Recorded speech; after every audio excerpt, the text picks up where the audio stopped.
السلام علیکم ورحمۃ اللہ وبرکاتہ۔ ان الحمد للہ والصلاة والسلام علی رسول اللہ وآلہ وصحبہ ومن والاه۔ عزیز طلباء، آپ کے سامنے مختارات کا دوسرا درس پیش ہے۔ پہلے کے درس میں ہم نے اور آپ نے جو لاسٹ اور آخری صفت اللہ کے نبی صلی اللہ علیہ وسلم کی جانی تھی وہ کیا تھی؟ وہ یہ تھی کہ آپ اولے جیسے دانتوں سے ہنستے تھے،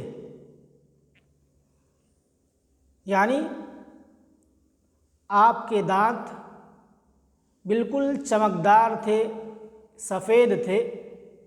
جب آپ ہنستے تھے تو دانت چمکتے ہوئے نمایاں ہوتے تھے، ظاہر ہوتے تھے۔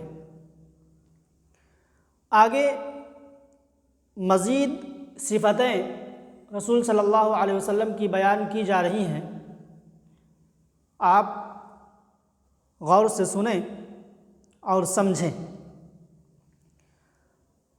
آگے کہا وَكَانَ فَخْمًا مُفَخَّمًا۔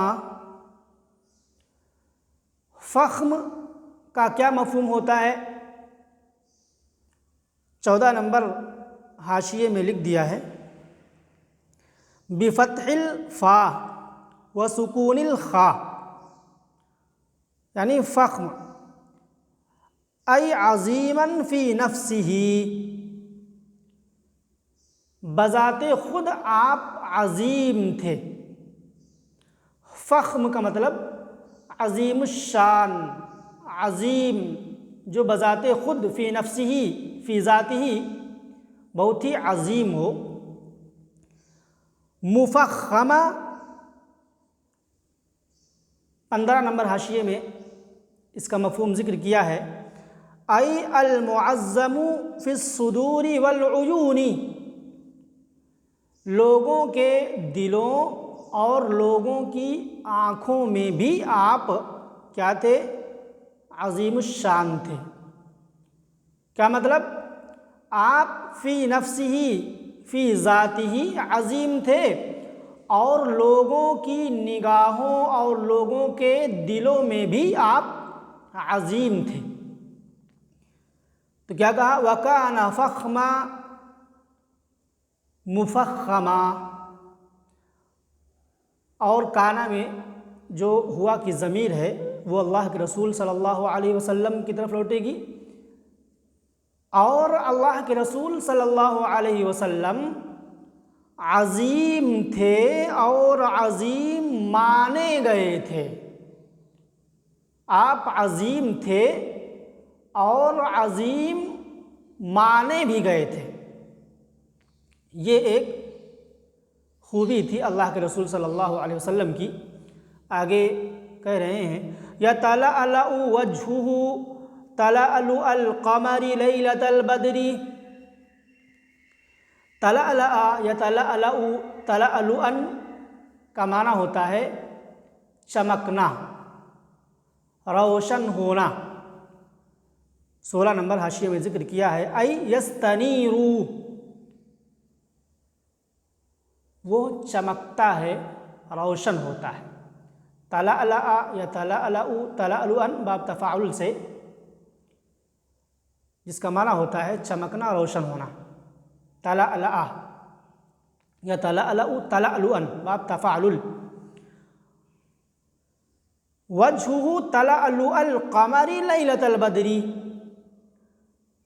اور لیلۃ البدر یعنی 14ویں رات کا چاند، اس کو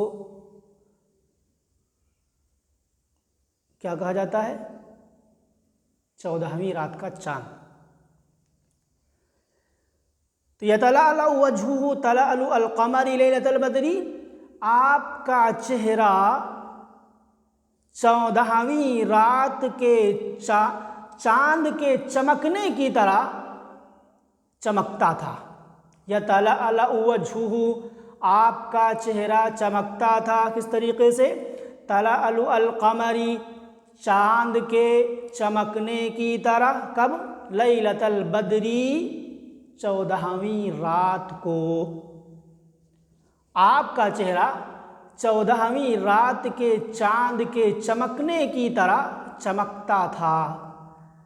اس قدر اللہ کے رسول صلی اللہ علیہ وسلم خوبصورت تھے، آپ کا چہرہ اس قدر چمکتا تھا. تو تلألؤ القمر، یتلألأ فعل ہے اور وجہہ یہ مضاف الیہ مل کر کے یتلألأ کا فاعل ہے، اور تلألؤ القمر یہ مضاف اور مضاف الیہ مل کر کے کیا ہے؟ مفعول مطلق. مفعول مطلق مفاعیل خمسہ میں سے 5 مفعولوں میں سے ایک مفعول کیا ہے؟ مفعول مطلق. تو یہ تلألؤ القمر، تلألؤ القمر یہ مفعول مطلق ہے، اور مفعول مطلق کئی مقاصد کے لیے آتا ہے. یہاں پر جس مقصد کے لیے لایا گیا ہے وہ نوعیت بیان کرنے کے لیے، نوعیت بیان کرنے کے لیے یہاں پر مفعول مطلق لایا گیا ہے. اور لیلۃ البدر یہ ظرف واقع ہے. تو یتلألأ وجہہ تلألؤ القمر لیلۃ البدر، آپ کا چہرہ 14ویں رات کے چاند کے چمکنے کی طرح چمکتا تھا. اس قدر اللہ کے رسول صلی اللہ علیہ وسلم خوبصورت تھے. تو یہ ایک صفت اللہ کے رسول صلی اللہ علیہ وسلم کی بیان کی گئی. آگے فرمایا مسیح القدمین. مسیح ایک نمبر حاشیے میں لکھا ہوا ہے املسہما. مسیح کا مطلب چکنا. مسیح القدمین دونوں قدموں کے چکنے تھے، یعنی آپ کے دونوں پاؤں بہت ہی چکنے تھے. ہوتے ہیں جو خوبصورت اور گورے چٹے ہوتے ہیں، ان کا ہاتھ اسی طریقے سے ان کا پاؤں اس قدر چکنا ہوتا ہے کہ جب وہ پاؤں دھلتے ہیں یا ہاتھ دھلتے ہیں تو ایسا لگتا ہے کہ اس پر پانی پڑا ہی نہیں ہے، پانی پڑنے کے بعد فوراً پھسل جاتا ہے. اللہ کے رسول صلی اللہ علیہ وسلم کے دونوں قدم بھی چکنے تھے. مسیح القدمین، دونوں قدموں کے آپ کیا تھے؟ چکنے تھے. ینبو عنہما الماء، ان دونوں سے، ہما ضمیر قدمین کی طرف، ان دونوں سے یعنی دونوں قدموں سے پانی پھسل جاتا تھا. یتباعد و یتجافا، ینبو کا مفہوم 2 نمبر حاشیے میں ذکر کیا ہے. یتباعد و یتجافا یعنی ہٹ جاتا تھا، دور ہو جاتا تھا، پھسل جاتا تھا. ینبو عنہما الماء، ان دونوں سے پانی پھسل جاتا تھا. اس قدر آپ کے دونوں قدم چکنے تھے. اذا زال زال قلعا، زال یزول کے معنی یہاں پر چلنے کے معنی میں، چلنا. اذا زال زال قلعا، جب آپ چلتے تو پاؤں اٹھا کے چلتے تھے. کیا مفہوم؟ 3 نمبر حاشیے میں دیکھیں. ای رفع رجلہ عن الارض رفعا بائنا بقوة لا کمن یمشی اختیالا ویقارب خطاہ تبخترا. کیا مطلب؟ اللہ کے نبی صلی اللہ علیہ وسلم زمین سے اپنے پاؤں کو اپنی ٹانگ کو مکمل طور پر اٹھاتے تھے. زمین سے پاؤں کو چلتے ہوئے آپ اٹھا لیتے تھے، بالکل سے اٹھا لیا کرتے تھے. اس شخص کی طرح نہیں جو غرور اور تکبر میں زمین سے پاؤں گھسیٹ کر کے یا قدم کو یعنی چھوٹے چھوٹے قدموں کے ساتھ چلتا ہے، اس شخص کی طرح نہیں. اللہ کے رسول صلی اللہ علیہ وسلم پاؤں اٹھا کے بالکل چلتے تھے. اذا زال زال قلعا، جب آپ چلتے تو پاؤں اٹھا کے چلتے. یخطو تکفیا، یخطو تکفیا، خطا یخطو کے معنی چلنا، قدم بڑھانا، اور تکفیا ای مائلہ. نمبر 4 لکھا ہوا ہے جملۃ مؤکدۃ لما قبلہا. یہ جو جملہ ہے یعنی اذا زال زال قلعا کے بعد جو جملہ آ رہا ہے یخطو تکفیا، تو یہ پہلے جملے کی تاکید ہے. اذا زال زال قلعا کی تاکید ہے. جملۃ مؤکدۃ لما قبلہا وہو بکسر الفاء، یعنی تکفیا، اور فا پر تشدید بھی رہے گی. کیا مطلب؟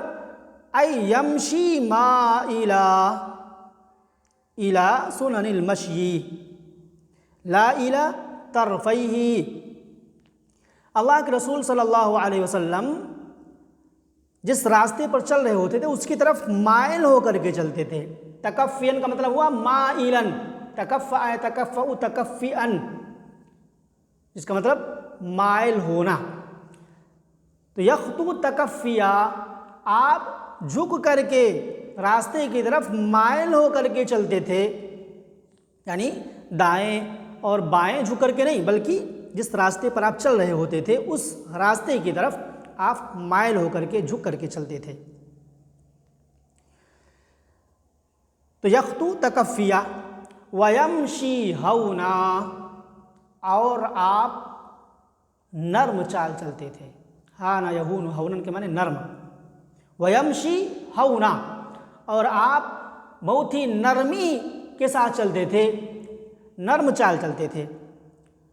ذریع المشیہ، ذریع المشیہ، ذریع یہ سریع کے معنی میں ہے، ای سریعہا.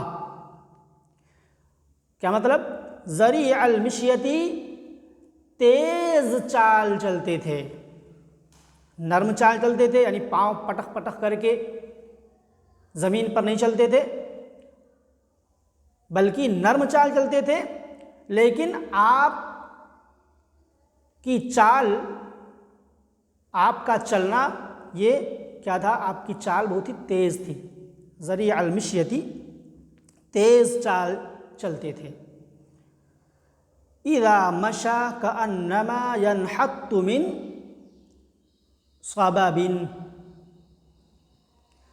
سبب 6 نمبر حاشیے میں لکھا ہوا ہے ای محل منحدر. سبب کہتے ہیں ڈھلویں زمین، یعنی وہ زمین جو اوپر سے نیچے کی طرف آئی ہوئی ہو. ڈھلویں زمین، اوپر سے نیچے کی طرف جو زمین آئی ہو اس کو سبب کہا جاتا ہے. تو بتلایا کہ اذا مشا، جب آپ چلتے تھے، کانما تو ایسا لگتا تھا، ینحط، انحط، ینحط کے معنی اترنا، نیچے کی طرف آنا. انحط ینحط انحطاط، اس کے معنی نیچے کی طرف اترنا. اذا مشا، جب آپ چلتے تھے، کانما تو ایسا لگتا تھا، کانما گویا آپ ینحط من سبب، ڈھلویں زمین سے اتر رہے ہیں. مثال کے طور پر کوئی شخص پہاڑ کی اونچائی سے نیچے کی طرف آئے تو وہ کس طریقے سے چلے گا؟ ظاہر سی بات ہے کہ وہ اپنے پاؤں کو دیکھے گا اور بہت ہی احتیاط کے ساتھ چلے گا کہ کہیں ایسا نہ ہو کہ پاؤں پھسل جائے یا پاؤں کے نیچے کوئی چیز آ جائے جس کی بنا پر وہ لڑھک کر کے اونچائی سے نیچے کی طرف آ جائے، اس احتیاط کے ساتھ چلے گا۔ اللہ کے رسول صلی اللہ علیہ وسلم کا چلنا ایسے ہوتا تھا جیسے کہ آپ اونچائی والے حصے سے نیچی زمین کی طرف آ رہے ہیں۔ اذا مشى کأنما ينحط من سبب، جب آپ چلتے تو ایسا لگتا گویا آپ ڈھلویں زمین سے اتر رہے ہیں۔ اور جب ڈھلویں زمین سے آدمی نیچے کی طرف اترتا ہے تو پھر نیچے دیکھتا ہے، دائیں بائیں نہیں دیکھتا ہے کہ کہیں پھسل نہ جائے۔ تو اللہ کے رسول صلی اللہ علیہ وسلم مائل ہو کر کے اور نیچے کی طرف دیکھ کر کے چلتے تھے، ایسا لگتا تھا کہ آپ اونچائی سے نیچے کی طرف اتر رہے ہیں۔ آگے فرمایا وَإِذَا الْتَفَتَ الْتَفَتَ جَمِيعًا۔ التفت یلتفتو کے معنی ہوتے ہیں متوجہ ہونا، کسی کی طرف التفات کرنا، توجہ دینا، باب افتعال سے۔ وَإِذَا الْتَفَتَ، جب آپ متوجہ ہوتے تو التفت جمیعاً، پورے طور پر متوجہ ہوتے۔ جب کسی شخص کی طرف آپ متوجہ ہوتے تو پورے طریقے سے اس کی طرف متوجہ ہوتے تھے، ایسا نہیں کہ رخ دوسرے کی طرف ہے اور بات کسی دوسرے سے کر رہے ہیں، مخاطب کسی اور سے ہیں، ایسا نہیں۔ وَإِذَا الْتَفَتَ الْتَفَتَ جَمِيعًا، جب آپ متوجہ ہوتے تو پورے طور پر متوجہ ہوتے تھے۔ 7 نمبر حاشیے میں لکھا ہوا ہے اَيْ لَا يُسَارِقُ النَّظْرَ، نگاہ کو چراتے نہیں تھے کہ نگاہ دوسری طرف ہو اور آدھی نگاہ سے کسی شخص کی طرف آپ متوجہ ہوں، ایسا نہیں ہوتا تھا۔ آگے کہا خافض الطرف، نگاہ کے پست تھے۔ خافض یخفض کے معنی پست ہونا یا پست کرنا۔ خافض الطرف، طرف کے معنی نگاہ، نگاہ کے پست تھے، نگاہ آپ کی نیچی ہوتی تھی۔ نظرہ الی الارض اکثر من نظرہ الی السماء، آپ کا دیکھنا زمین کی طرف زیادہ ہوتا تھا آسمان کی طرف دیکھنے کے بالمقابل۔ کیا کہا؟ خافض الطرفی، نگاہ کے پست تھے، پست نگاہ رکھنے والے تھے، آپ زمین کی طرف زیادہ دیکھتے تھے آسمان کی طرف دیکھنے کے بالمقابل۔ نظرہ الی الارض، آپ کا دیکھنا زمین کی طرف اکثر زیادہ ہوتا تھا من نظرہ الی السماء، آسمان کی طرف آپ کے دیکھنے کے بالمقابل۔ اس کے بعد کہا جل ضحکہ، جل نظرہ الملاحظۃ، آپ کا اکثر دیکھنا کنکھیوں سے ہوتا تھا۔ 8 نمبر حاشیے میں لکھا ہوا ہے وَهِيَ مُفَاعِلَةٌ مِنَ اللَّحْظِ وَهُوَ النَّظْرُ بِاللَّحَاظِ يُقَالُ لَحَظَهُ وَلَحَظَ إِلَيْهِ أَيْ نَظَرَ إِلَيْهِ بِمُؤَخَّرِ الْعَيْنِ۔ تو کہا جل نظری، آپ کا اکثر دیکھنا کنکھیوں سے ہوتا تھا، آنکھ کے کنارے سے آپ دیکھتے تھے، آنکھ کے کنارے سے آپ دیکھتے تھے۔ تو ابھی بات آئی کہ جب آپ متوجہ ہوتے تھے تو پورے طور پر متوجہ ہوتے تھے، اور یہاں بات آ رہی ہے کہ آپ کا اکثر دیکھنا کنکھیوں سے ہوتا تھا۔ تو بظاہر دونوں باتوں میں ٹکراؤ ہو رہا ہے، لیکن حقیقت میں ٹکراؤ نہیں ہے۔ مطلب یہ ہے کہ جب آپ خطبے میں لوگوں سے متوجہ ہوتے تو پورے طور پر متوجہ ہوتے۔ اذا التفت التفت جمیعاً، جب آپ متوجہ ہوتے تو پورے طور پر متوجہ ہوتے تھے۔ کب؟ خطبے میں۔ اور عبادت کی حالت میں آپ اگر کسی چیز کو دیکھنے کا ارادہ کرتے تو پھر کنکھیوں سے دیکھتے تھے، یعنی خطبے میں آپ جب متوجہ ہوتے تھے سامعین کی طرف تو پورے طور پر متوجہ ہوتے تھے، اور عبادت کی حالت میں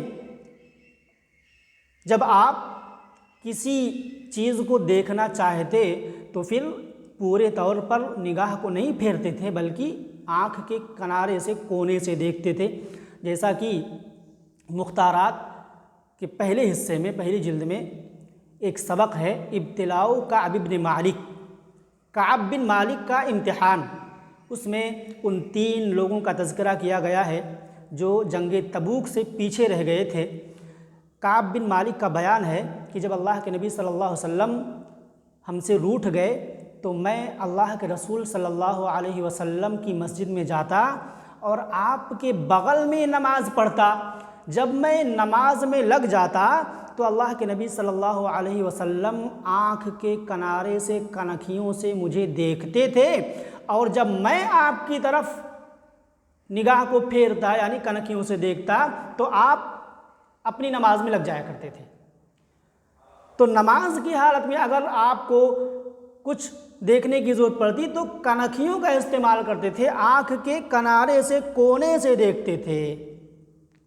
جل نظرہ الملاحظہ، یہ مفہوم ہوا۔ اس طریقے سے آپ کے ان دونوں خوبیوں میں، آپ کی ان دونوں صفتوں میں کوئی تعارض اور ٹکراؤ نہیں ہے۔